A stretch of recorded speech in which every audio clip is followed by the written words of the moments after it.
The bright sun on a Rio de Janeiro afternoon made the windows of tall buildings shine like mirrors. A black Bentley was parked in front of a giant tech company with its doors open. The car's owner paced impatiently. Dr. Ana Paula, the CEO of Innovatech Systems, tapped her foot and clutched her cell phone. Her blazer flapped slightly in the breeze, but her mind was far from at peace. She was surrounded by her best engineers, but none of them could solve the line of code that was preventing the new product from launching. "It's just one line," she muttered to no one in particular. "One line, and we'll miss our global deadline." Quote, her voice trembled, not with anger, but with exhaustion.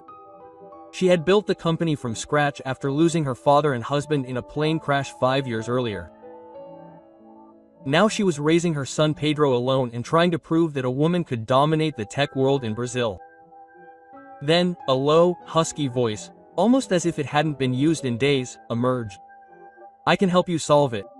Dr. Ana Paula turned quickly and froze. The man in front of her was tall, dark-skinned, and unkempt. His beard was unkempt, tangled, and graying at the ends. His eyes were piercing, intelligent, and focused. His coat was torn, and his pants were dusty and worn at the knees. He held a faded bag under his arm, hugging it as if it were his most prized possession. The security guards moved quickly. "Dr. Ana, should we get him out of here?" "No," Dr. Ana Paula said, raising her hand. She stared at the man. "What did you say? Can I help translate your code?" Quote, the man repeated firmly.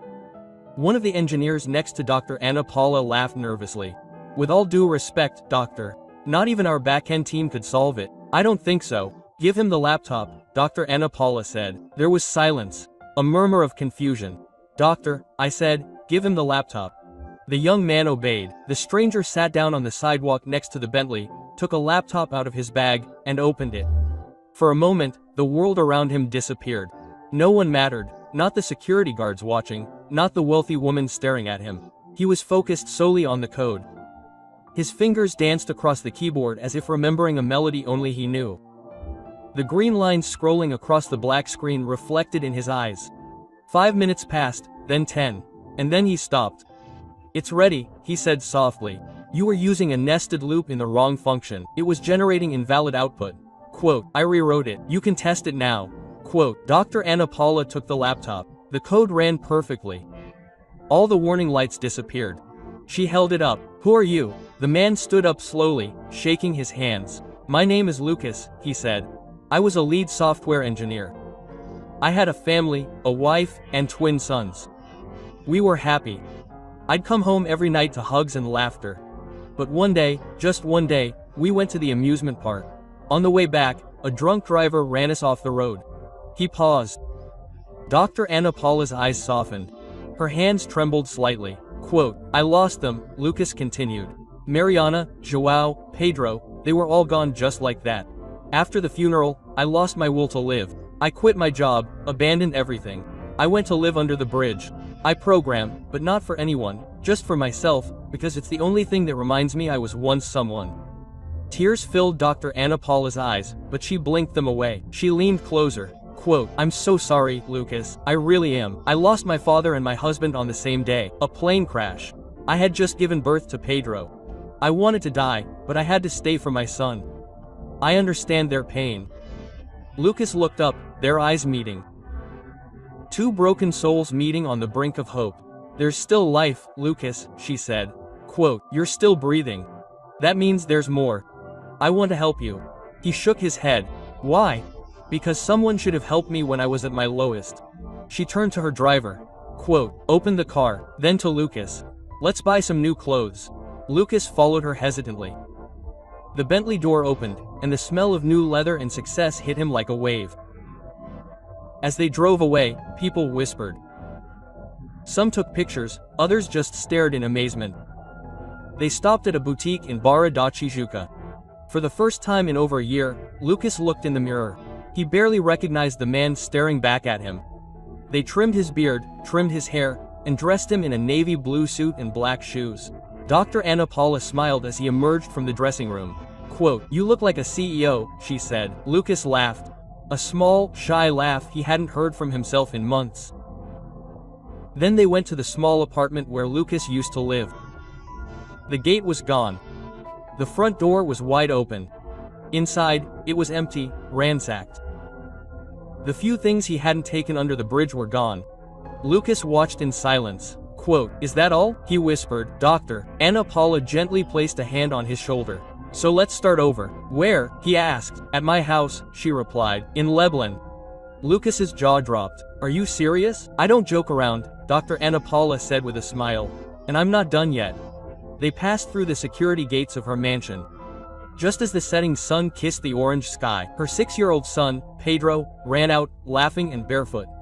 Quote, "Mommy, are you home?" Pedro stopped when he saw Lucas. The boy tilted his head curiously. Quote, "Who is this?" he asked. Dr. Anna Paula knelt beside him.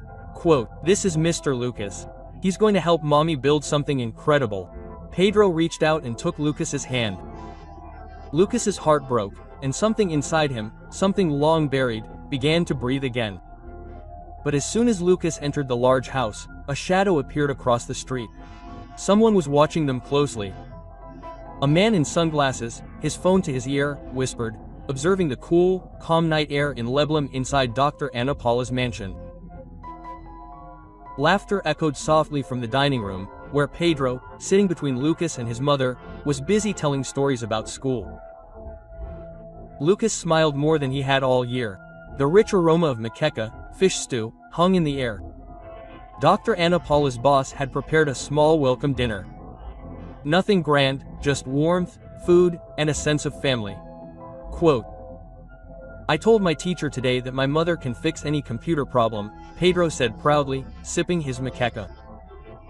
"And now, Dr. Anna Paula," he added, smiling at Lucas. "Does she have anyone to help her prove it?" Lucas's eyes lit up. He stared at his bowl, unable to speak for a moment. Quote, "Thank you," he finally whispered. "I don't deserve this." "Yes, you do," Dr. Anna Paula replied. "We all deserve a second chance." But outside, across the street, in front of the mansion's fence, someone else was watching. The man in sunglasses, now sitting in a dusty Toyota Corolla, dialed a number. Quote, "Doctor, that homeless man you asked me to track down, he's here with Dr. Anna Paula." There was silence on the other end. Then a female voice replied, "Good, keep watching." I knew he wasn't dead. The next morning, Lucas woke up in a clean, soft bed for the first time in months. Sunlight streamed in through the large windows. A pressed white shirt and new pants were folded on the edge of the bed. Dr. Anna Paula insisted he rest, but also arranged for him to visit her company later that day. Downstairs, the mansion bustled with quiet activity. Pedro had gone to school. Dr. Anna Paula was sitting in the courtyard sipping her tea and reading reports on her tablet. Quote, "Did you sleep well?" she asked when Lucas emerged, now clean-shaven and looking like a different man. "Yes," he said with a nervous laugh. "I feel like I stole someone else's life." Dr. Anna Paula smiled. "Well, you can keep it. They weren't using it." As they drove to a Novatech headquarters, Dr. Anna Paula gave him a tour of the city he hadn't seen in over a year. Life had gone on without him. New stores, new streets, new buildings. Rio de Janeiro never stopped growing, even when people were left behind. "I want you to meet my team," she said. "They'll be shocked. They'll probably kick me out again." Quote, Lucas replied, "Not this time." As they entered the technology building, heads turned. Employees stopped mid-conversation. Dr. Anna Paula walked confidently ahead. Lucas followed her, elegantly dressed in navy blue, his laptop backpack slung over his shoulder. Inside the elevator, Dr. Anna Paula looked at him. "Are you ready?" He nodded. But as soon as the doors opened, Dr. Anna Paula's assistant hurried over. "Sorry to interrupt. There's a woman who wants to see you. She says it's urgent." Quote, Anna Paula frowned. "Who?" She wouldn't give her name, but she said it's about Lucas. Quote, Lucas froze. His hands clenched tightly. "I think I know who it is." At the reception desk stood a woman in her 30s with dark skin, wearing an expensive dress and gold jewelry. Her eyes narrowed the moment she saw Lucas. "So it's true," she said coldly. Dr. Anna Paula stood beside him. "Can we help you? I'm the neighbor." Quote, the woman replied, crossing her arms. Lucas's sister-in-law, my younger sister, Mariana, was his wife. Lucas sucked in a breath. What are you doing here? I should ask you that. Quote, she retorted. You disappeared after the funeral. You left everything behind. You even refused to take Mariana's belongings from the house. You abandoned her memory. I lost everything. Quote, he said quietly. No, the neighbor retorted. You ran away. You didn't even attend Joao and Pedro's first birthday. Lucas looked down. Quote, I'm not proud of this, he said. Dr. Ana Paula watched the exchange in shock. Quote, you know what hurts the most? The neighbor continued. You let everyone believe you were dead too. We searched, we put up posters. Mariana loved you, my nephews adored you, and you simply disappeared. Lucas trembled. I was broken. We all are. The neighbor cried, but we didn't stop living. She turned to Dr. Ana Paula. Quote, you think you know him? You don't. He's a coward who let pain turn him into a ghost. She grabbed her bag and left. There was silence. Lucas stood there motionless. Quote, she's right, he whispered. Maybe I don't deserve a second chance. Dr. Ana Paula reached out and touched his hand. She's angry. She's grieving. But Lucas, listen to me. You were lost, but you found your way back. That's what matters. He looked at her with tears in his eyes. Do you really believe that? I do, Dr. Ana Paula said. And I think deep down she did too. Later that afternoon, Dr. Ana Paula took Lucas to the programming division. The team watched him as she introduced him. Quote, this is Lucas, she said. He's going to help us with the Genesis project. There were whispers. The same man they had met outside the company was now among them. But as soon as Lucas began speaking, explaining code, simplifying structures, suggesting improvements, they saw genius. One by one they leaned in. Quote, what if we use conditional dependency instead? One asked, can we? Lucas replied, but we'll run into a race condition. Try this instead. His presence changed the energy of the room, and Dr. Ana Paula watched through the glass wall with pride. That night, as the sky darkened over Leblum, Dr. Ana Paula and Lucas sat on the porch drinking fresh juice. The stars were beginning to appear. Pedro was asleep inside, hugging his toy lion. Quote, doubt. Ana Paula looked at Lucas. You fit in today. Did I feel like myself again? He replied. They were silent for a moment.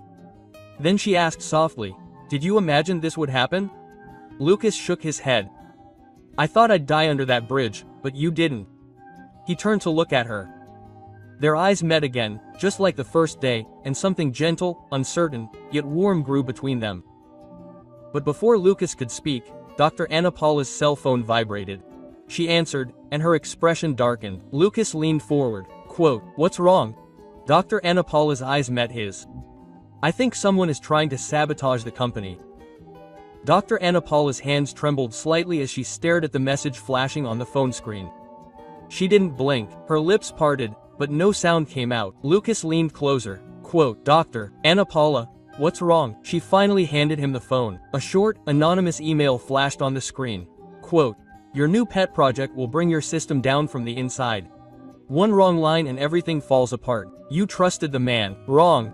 Lucas read it twice, his stomach churning. His chest tightened. They think I'm the threat, he said softly. No, Dr. Ana Paula said firmly, her voice regaining strength. They want me to think that. This is someone trying to create fear, confusion, doubt. But who would send this? Lucas asked.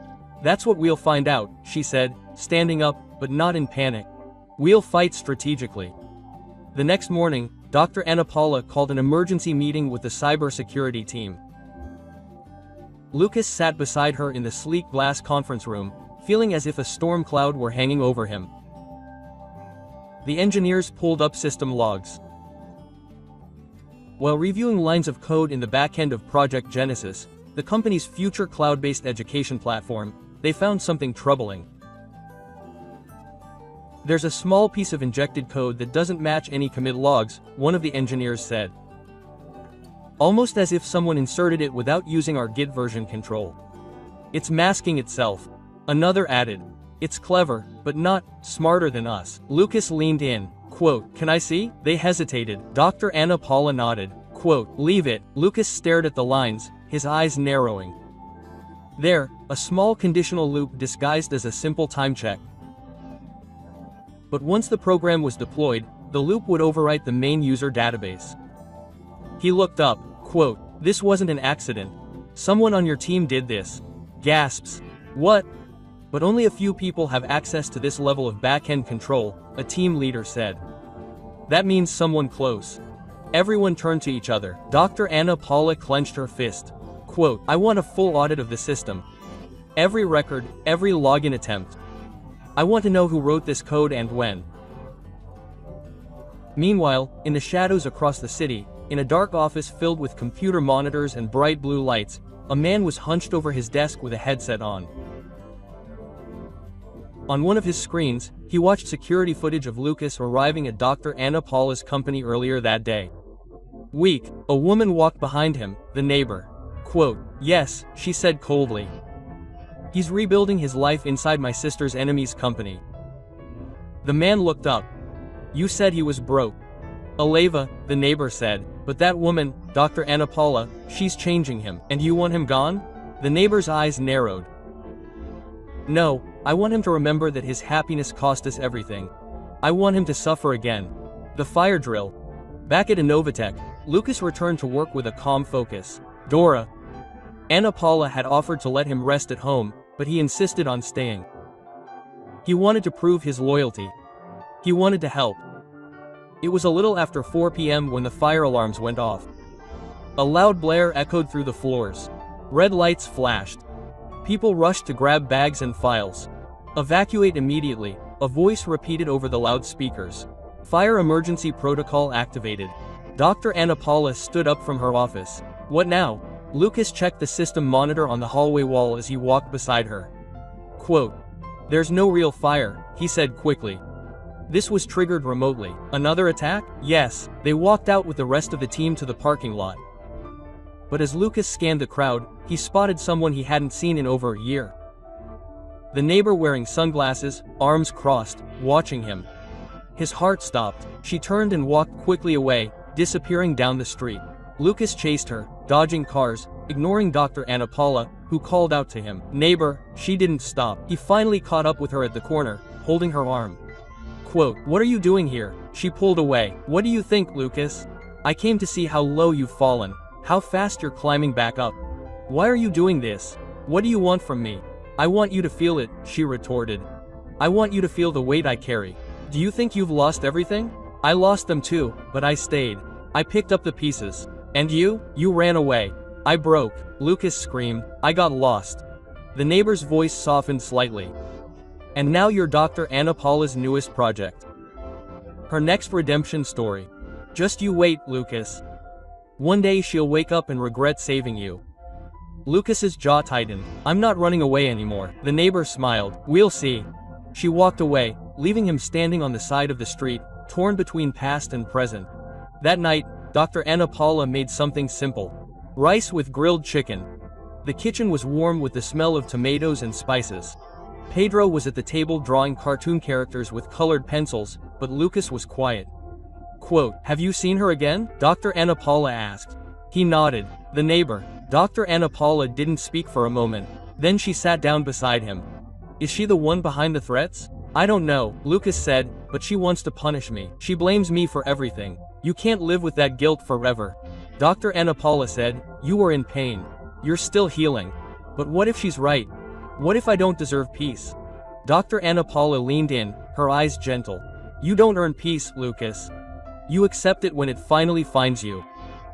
His eyes met hers again, just like the night before. There was something real there, unspoken, growing. But just before anything could be said, Dr. Anna Paula's phone vibrated again. Another message, this time without text, just a video file. She played it. A hidden camera. Footage of Lucas inside her office, sitting alone. The video was edited to make it look like he was inserting something into her system. Dr. Anna Paula's face went pale. Quote, "Lucas, this isn't real, is it?" He stared at the screen in confusion. "No, I didn't do it. This is fake. Someone is framing me." Dr. Anna Paula looked up, her heart racing. But who would go that far? And at that moment, a new message appeared. "If you don't fire him, the next video will destroy your company." The office was silent the next morning. Too quiet. Dr. Anna Paula sat behind her desk, her eyes fixed on her laptop screen. She had watched the fake video at least 10 times since midnight. Every time she played it, her heart twisted. The editing was subtle, clever enough to seem real to someone who didn't know Lucas. But she knew him, didn't she? The memory of him debugging his code in 5 minutes, the sound of his soft laughter during dinner, his trembling voice when he talked about his wife and children. These were not the actions of a liar. Still, what if she was wrong? Lucas entered her office slowly. He could feel the shift in her energy, as if a wall had been lifted. Quote, "You called me early," he said gently. Dr. Anna Paula closed her laptop. Quote, "Yes, I need to talk to you." She sounded tired, exhausted. "Lucas, someone is trying to destroy my company from within, and now all the evidence points to you." "I didn't do it, Dr. Anna Paula." "I know," she whispered, "but the board wants answers. I've protected you so far, but they're calling an emergency investigation." Lucas's face tightened. "They think I planted that code. They think you tricked me." She said it, pain in her voice. "That you targeted me, gained my trust to gain access." Her chest tightened, her breathing quickened. "Do you believe that?" Dr. Anna Paula looked at him long and hard, then softly. "No, but if we don't prove who's behind this quickly, they'll fire me." Silence. Then Lucas said, "Give me 48 hours. "What? Give me 2 days. I'll prove who's behind this. I'll trace the code injection. I know what to look for. Please." Dr. Anna Paula studied him, then slowly nodded. "You have 48 hours. After that, I won't be able to protect you." Lucas got to work immediately. Back in the server room, he logged onto a secure machine. No internet, no distractions, just pure code. He combed through the system logs. Every fingerprint, every timestamp. He looked for inconsistencies, things only an insider would hide. Hours passed. He drank only water, refused food, barely blinked, and then finally found a script hidden in a dormant folder called test file. It contained a piece of code with a retroactive metadata timestamp, meaning it was made to look like it had always been there. Only one person on the team had access to this folder. Francisco, Dr. Anna Paula's systems engineer, the same man who laughed when Lucas offered to help translate the code outside the building weeks ago. Later that night, Lucas and Dr. Anna Paula confronted Francisco. The moment Lucas showed him the printed logs and screenshots, Francisco's face paled. Quote, This isn't mine," he shouted. "We traced the digital signature to your login ID," Dr. Anna Paula said, calm down, more firmly. Only someone with high-level administrative access could have bypassed Git version control. Francisco's hand shook. "No, I was set up. Someone must have used my machine. Your password was hard-coded in the script, Francisco," Lucas added. "Only you could have written it." Francisco's jaw dropped. Dr. Anna Paula stepped forward. Quote, "Why?" she asked. Francisco broke down. Quote, "Because you made him the hero?" He retorted, pointing at Lucas. "I worked here for 8 years. I built this company with you." Then a dirty-looking stranger shows up and becomes the star of the show. "You gave him access, you gave him your trust, you even gave him your heart." Lucas's eyes widened, as did Anna Paula's. Francisco was breathing heavily. Quote, "I just want things to go back to the way they were," he murmured. Security entered. Quote, "Doctor," Anna Paula nodded to them. "Escort him out and freeze all his credentials." They obeyed, and Francisco was led away, shouting that Dr. Anna Paula would regret this. As the doors closed behind Francisco, Dr. Anna Paula leaned against the wall. Quote, "I should have seen it," she whispered. "He's been with me since I started. I never imagined it." Lucas stepped forward. "You believed in me even when things looked bad?" "Look," she looked at him with tears in her eyes. "Yes, but for a moment I was scared, not just for the company, but for my son, for myself." Lucas nodded. "I understand." He paused. Then, with emotion welling in his chest, he said, "Dr. Anna Paula, you saved me. I was finished. I had given up on life, but you took me piece by piece. You brought me back to the world." She looked at him. Her eyes said everything her lips couldn't yet say. Lucas reached out to her. She let him hold hers. Then Pedro's voice echoed through the hallway. "Mom, Mr. Lucas, are you okay? Dr. Ana Paula smiled. Quote, we're fine, dear. Pedro ran over, holding his school drawing. I made this for you, he said, handing it to Lucas. It was a picture of the three of them smiling in front of a computer screen. Lucas bent down, picked up the drawing with both hands, and stared at it. Quote, I never thought I'd have this again, he whispered. That weekend, Dr. Ana Paula invited Lucas and Pedro to a quiet dinner at a rooftop restaurant in Lapa. The view of the water shimmered in the moonlight. Soft music played in the background. As they finished dessert, Dr. Ana Paula looked at the table, her trembling voice growing stronger. Quote, Lucas, I need to ask you something. He looked up. What is it? She reached across the table. Would you marry me? The world stopped. For a second, Lucas couldn't breathe. Quote, I know it sounds bold, she said. But I've thought about it every day. You're kind, you're brilliant. You made my son smile more than he has in years, and you make me feel alive again. Lucas stood slowly, his voice cracked. Quote, I've wanted to tell you I love you for weeks, but I was afraid you'd reject me. Dr. Ana Paula laughed gently through her tears. I would never reject you. He knelt beside her chair. Then yes, I will marry you. Pedro applauded, raising his hands. I'm going to have twin brothers. Dr. Ana Paula blinked. Twin brothers. Lucas smiled broadly. I only have one hunch. A shadow watched from afar again, in a car parked near the restaurant. The woman in sunglasses watched through binoculars. The neighbor. This time her face wasn't angry. It was uncertain. She sighed deeply and lowered the binoculars. From inside her bag, she took out a photo of Mariana, Joao, and Pedro. Then she whispered softly, quote, maybe he really did deserve a second chance. After all, the church on Governor's Island was filled with white roses and soft music. Guests from all corners of Rio de Janeiro gathered, including some of Brazil's top tech executives, NGO founders, and childhood friends of Dr. Ana Paula. But none of that mattered to Lucas. As he stood at the altar in his cream suit, freshly shaved and beaming with quiet joy, his eyes searched for only one person, Dr. Ana Paula. The crowd hushed when the doors opened, and there she was, dressed in a flowing white gown with silver lace, her hair tied back in a regal bun. Dr. Ana Paula walked down the aisle, holding her 6-year-old son, Pedro, by the hand. Her eyes never left Lucas's. She reached him, and Pedro stepped aside, beaming with pride, as he stood with the ring bearer. The pastor officiating began, and as the vows were exchanged, there wasn't a dry eye in the room. Later, at the reception, guests laughed, danced, and toasted under a large tent illuminated with warm fairy lights. Lucas gave a brief speech. Some of you knew me as the man under the bridge. Some of you didn't know me at all. But today I stand here as a man reborn, not because I was lucky, but because someone chose to believe in me again. He turned to Dr. Ana Paula, who smiled as she held Pedro in her arms. She didn't see a broken man. She saw someone worth saving. The crowd applauded emotionally, and then came the surprise. Dr. Ana Paula took the microphone, beaming. Quote, we have one more announcement to make. People leaned in. I'm pregnant, she said, her eyes shining. With twins. The room exploded with joy.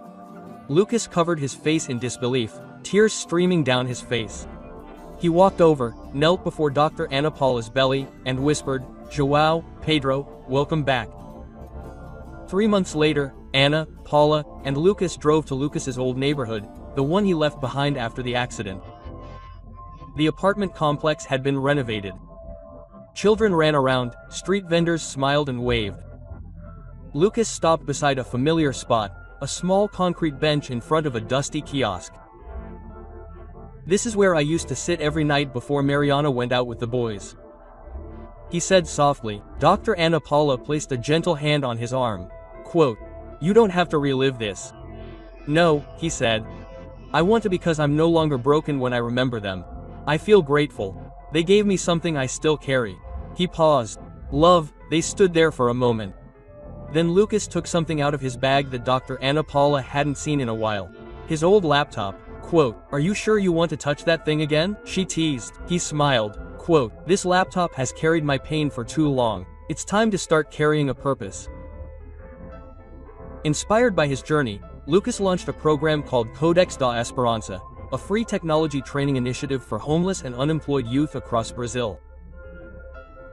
With the support of Dr. Ana Paula and Innovatec Sistemas, the program gained national attention. Under the bridge where Lucas once slept, he now taught eager teens how to code. Every line you write, he told them, is proof that your mind still works, even if your world seems to be falling apart. News outlets covered his story. Journalists called it the greatest comeback of the decade. And then one day, Lucas was invited to speak at the Youth for the Future of Technology in Brazil conference in Rio de Janeiro. Standing before thousands of young Brazilians and global guests, Lucas adjusted his microphone and began, "I once had it all. A good job, a beautiful wife, twin sons who ran to the door every time I got home. Then one day, a drunk driver stole it all. I tried to die inside, I let my pain become my shelter. I stopped believing in the world until someone believed in me." He paused, looking out at the crowd.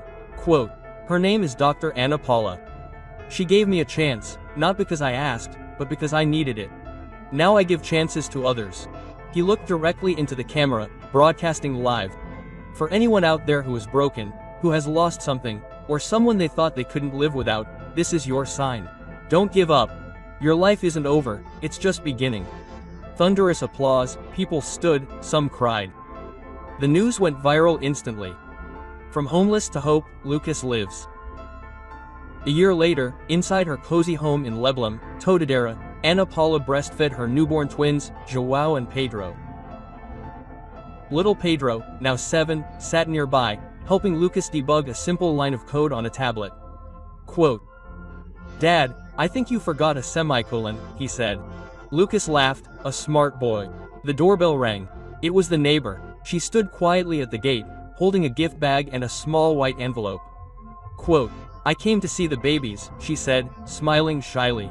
Lucas nodded and opened the gate. As she entered, she whispered, "I'm sorry," he smiled. Quote, "I forgive you." In the end, he chose forgiveness after God gave him a second chance at life when he thought he had lost everything. Why hold a grudge? He asked himself. What's your opinion on this story? Where are you watching from? If you like this story, comment, share, and subscribe to our channel for more interesting stories.